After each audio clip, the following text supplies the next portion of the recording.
Freezing rain caused problems in most of the country this morning. Freezing on contact with the ground, the rain caused a build-up of traffic on all Croatia's major highways.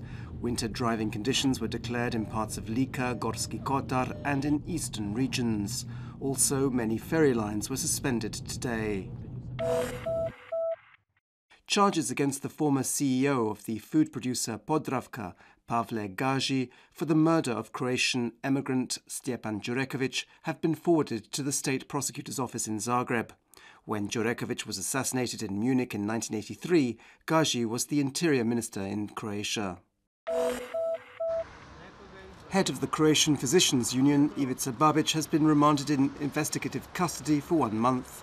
Babic is accused of falsely declaring his impaired eyesight, which he has had since childhood, as a war injury, and in this way was able to claim around 660,000 kuna as a war invalid.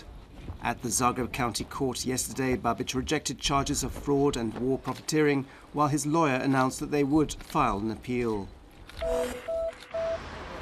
Following Finance Minister Slavko Linic's decision yesterday to seek the dismissal of his assistant Francoeur Shegaon, the Conflict of Interest Commission has stated that it doesn't mean that proceedings against Shegaon have now been halted.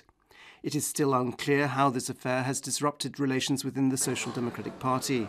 Apparently, the SDP spent hours yesterday trying to persuade Shegaon to voluntarily step down, but he refused. Later today, the SDP are gathering in the northern Croatian town of Varaždin to mark the party's 23rd anniversary. Meanwhile, Tomislav Karlovic, the leader of the main opposition party, the HDZ, has commented on the Shegaon case, saying that the manner in which the SDP had dismissed him through the media painted a clear picture of the party's internal relations, which he called catastrophic, adding that both Linic and Prime Minister Zoran Milanovic should resign. A Belgrade court has rejected the demands of 12 Croatian citizens who are seeking compensation for the fact that they were tortured in Serbian prison camps during the 1990s war.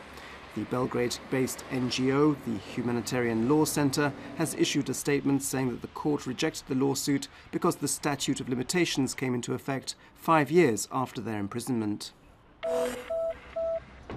The 3-day Munich Security Conference continues, bringing together 20 heads of state, including Croatian President Ivo Josipovic. Yesterday, Josipovic met with German President Joachim Gauck. The conference is discussing the crises in Ukraine, Kosovo, Syria and the Middle East. In sport, at the European Indoor Football Championships in Belgium last night, Croatia drew with the Czech Republic in Group D. The score was 3-3. Now Croatia has to wait for the result of the match between Spain and the Czech Republic. If one of those two teams win, then Croatia progresses to the quarter-finals. If, however, it ends in a 3-3 draw, Croatia goes out of the competition. This afternoon's forecast calls for cloudy weather. On the coast there'll be occasional rain, while in northern areas there'll be heavier rainfall and thunderstorms. In inland areas there'll continue to be freezing rain, which will turn to sleet and snow towards the end of the day in westernmost regions. In Slavonia and the Dalmatian interior there'll be a moderate southeasterly wind, while on the coast there'll be a strong to gale force southeasterly Yugo wind. This afternoon's temperatures will be between -1 and +2 degrees Celsius inland and between 10 and 15 degrees on the coast.